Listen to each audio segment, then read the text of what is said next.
with Smita Prakash, editor of the ANI.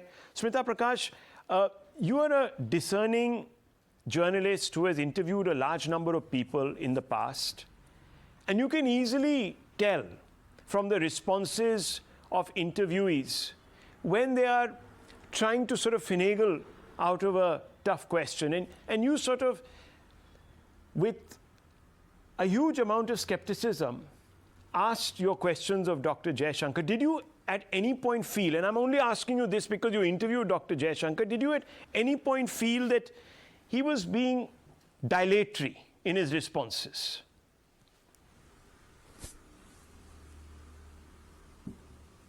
Yes, thank you, Rahul. No, he was not diffident. He measures his words very carefully. He did that even when he was in the Foreign Service. There isn't a loose statement at all in that 2-hour-long interview.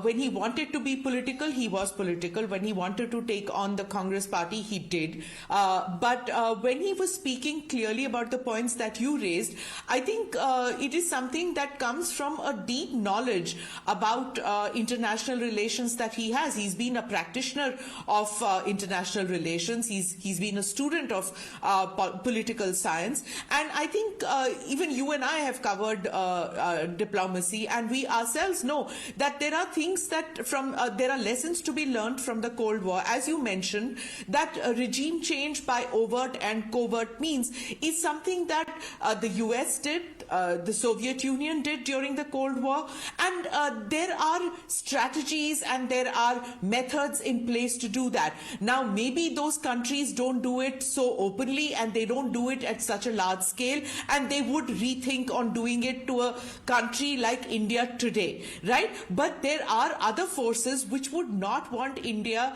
to be the strong voice that it is, that the high priest at international forums that India aspires to be, a meek and submissive India, an India which is confused politically and doesn't have a path charted out in international relations, is something that would suit many people. So I think what he was trying to say is that what you're seeing today, which he said that like war by other means, it's politics by other means. And he said that there is a great game in place without mentioning the term great game. He said there is a game in place, and the BJP, it seems, is ready for that. Okay.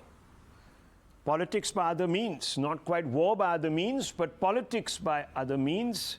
Lokesh Jindal, let me come out to you. You're a Congress spokesperson, and let me jog you through some of the iterations of your own leaders back in time. So on the 14th of August 1975, 41 Congress MPs signed a statement accusing the BBC of broadcasting notoriously anti-India stories and demanded a ban on the BBC, saying, and I quote, "BBC never misses an opportunity to malign India," unquote. In 2012, Dr. Singh, Manmohan Singh, the then Prime Minister, accused the foreign hand, as he called it, quote unquote, of fanning the Kundankulam protests. He said that American NGOs were involved in all of this. The Mitrokin archives talked about the KGB's alleged funding of certain communists and non-communist politicians in India. It's all on record. You can just go and look at those Mitrokin archives. In the 70s, this happened to influence state of affairs here. If evidence exists of this in documentary form, then why doubt the role of foreign hand today?